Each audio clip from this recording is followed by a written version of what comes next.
Howdy guys, and welcome back once again. Our next video for today is the lovely Miho, which I don't believe I've actually done a review on. Ivan requested this one, so I'm going to go ahead and give a shout out to Ivan for requesting this video. Hopefully this helps any newcomers that are just getting into the game now, and hopefully if you're a vet, why not just check your boy out, because it's your boy. It's your boy. But let's go ahead and take a look at the lovely Mihos. We're starting off strong today with the dark type. I definitely love Miho's design. She's definitely adorable, and I can understand why she's kind of like the cornerstone, or I guess like the trademark slash Pikachu of MSL, because I mean, who doesn't want a well endowed fox waifu? But here we have Dark Miho. She's coming in with 37k HP, 1.8k attack, and then 2.3k defense. Stat wise, she is a tank.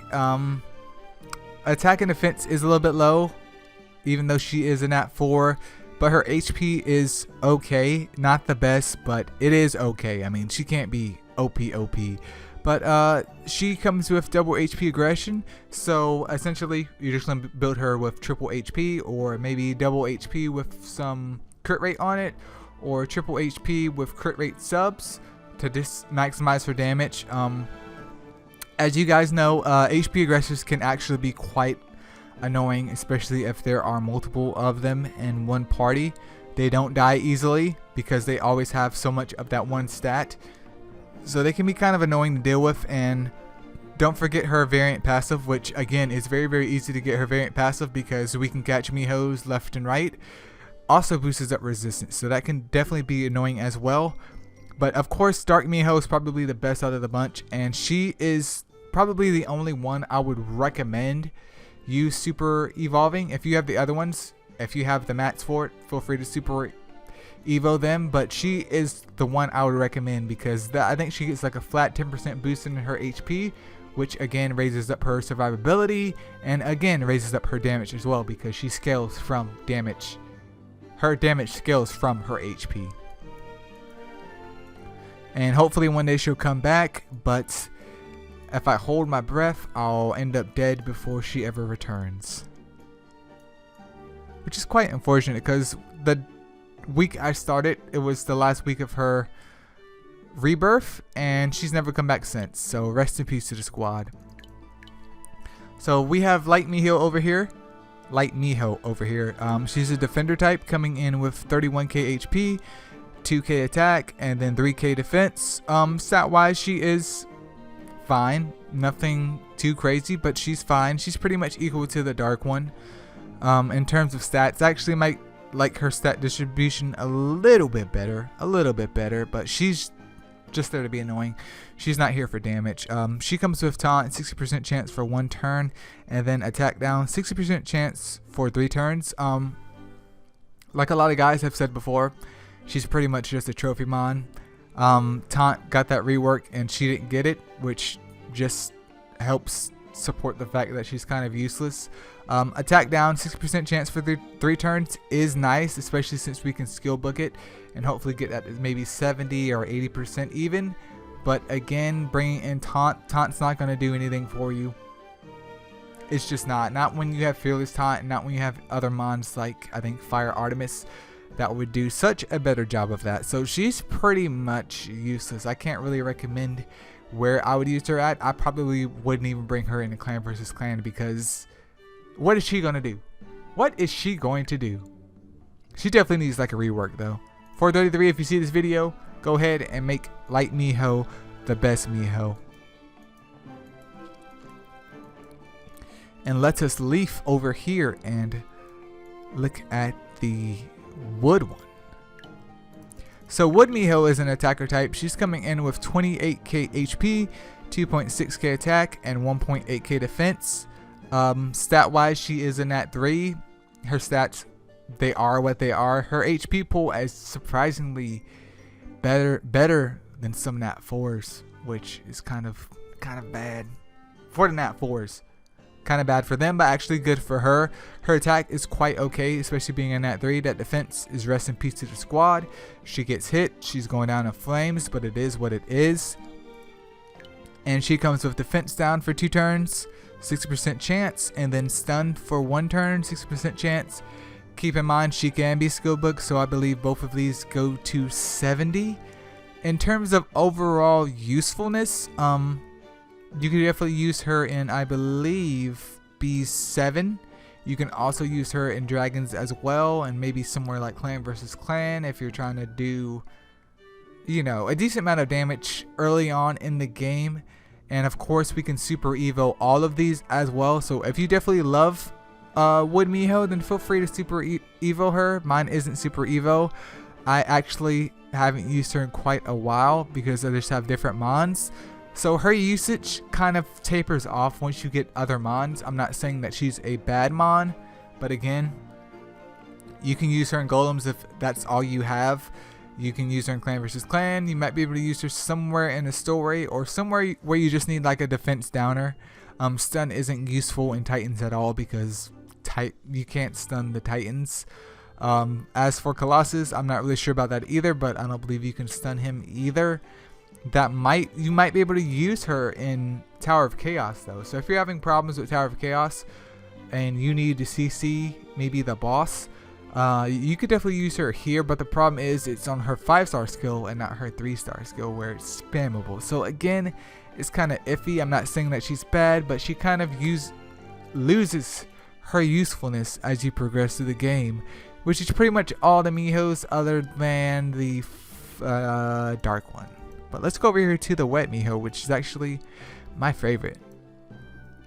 Wet Miho was my waifu for the longest until Water Artemis came into my life, and then I had to let her go. But Water Miho is balance type. She's coming in with 31k HP and 2k attack and 2k defense. Stat wise, her HP is fine. Attack and defense, she is a nat 3, so I'm not going to really penalize her too much for that. They are a little bit low, but she is a nat 3, so keep that in mind. She comes with double zap.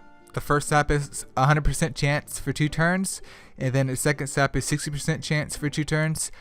Second zap is kind of weak, but again, you can skill book her up. I believe that goes up to maybe 70 or 80%. I can't tell you right offhand, but definitely a solid choice. If you're just getting into the game, this is the one I try to recommend people to build. If you're not building this one, at least do the wood one instead of the fire one, because the fire one is more Titans orientated.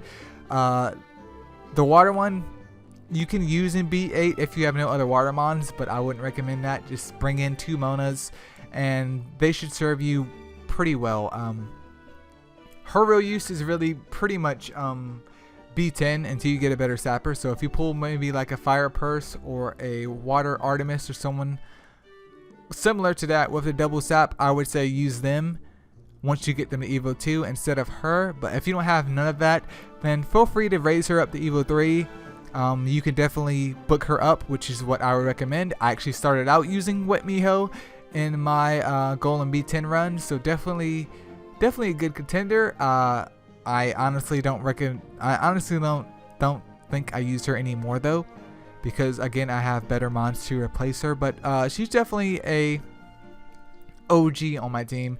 She's definitely had her usage, and I mean I'm still keeping her to this day. But in terms of super evoing her, is it worth it? It maybe raises her base stats up a little bit, but she survives just fine being a balance type, so she doesn't really die, and it doesn't really increase the damage of sap because sap is based off that monster's HP and not her own and not her attack. So again, super evo at your own regards. I can't recommend for you to do that or not. I don't have any super evoed, but that's just me.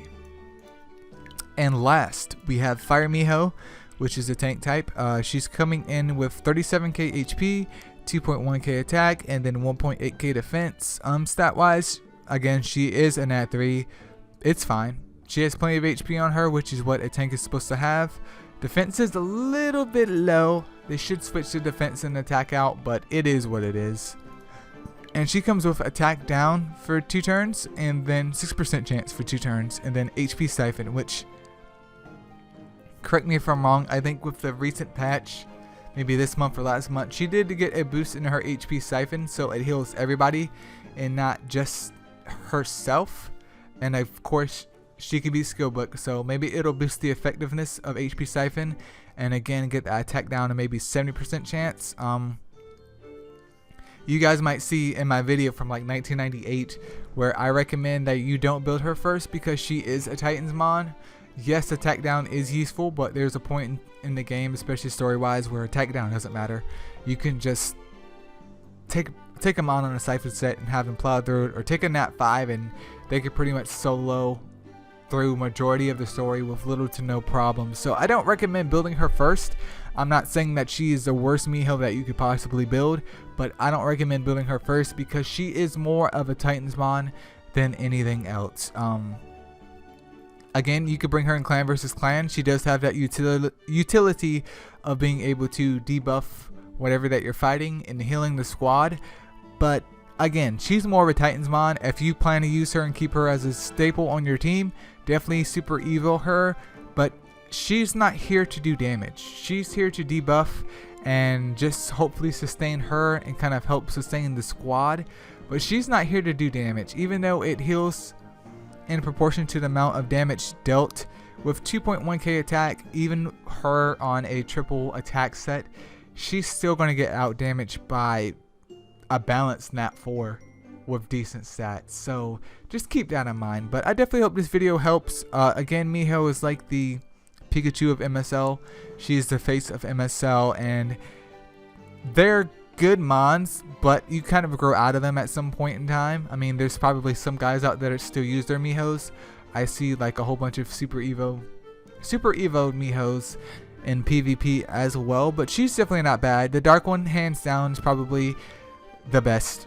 Actually, probably is the best. The light one is probably the worst, and the RGB ones are useful in their own ways. I forgot to mention though, you can also probably see if you can use her in dragons, maybe the lower dragons. I'm not sure about the later dragons, because you could just run maybe Fire Cupid for dragons B9 or B8, one of the two. But you could definitely use her in dragons as well. I did use my wood Miho in dragons when I first began the game as well, so that's something to keep in mind. So water Miho for maybe golems B10 if you don't have a dedicated sapper. Again, these are easily farmable. Fire Miho is a good as a kind of like a starting Titans Mons if you want to get into Titans, and again, you might be able to use her in the dragons. And the wood one again for maybe B7 and then dragons as well, because stun is useful. The problem with wood Miho is she's just a little bit lackluster, but no Miho hate, no Miho hate. I definitely hope that this video helps you guys. As always, thank you guys so much for watching, and I'll see you guys next video. Peace out.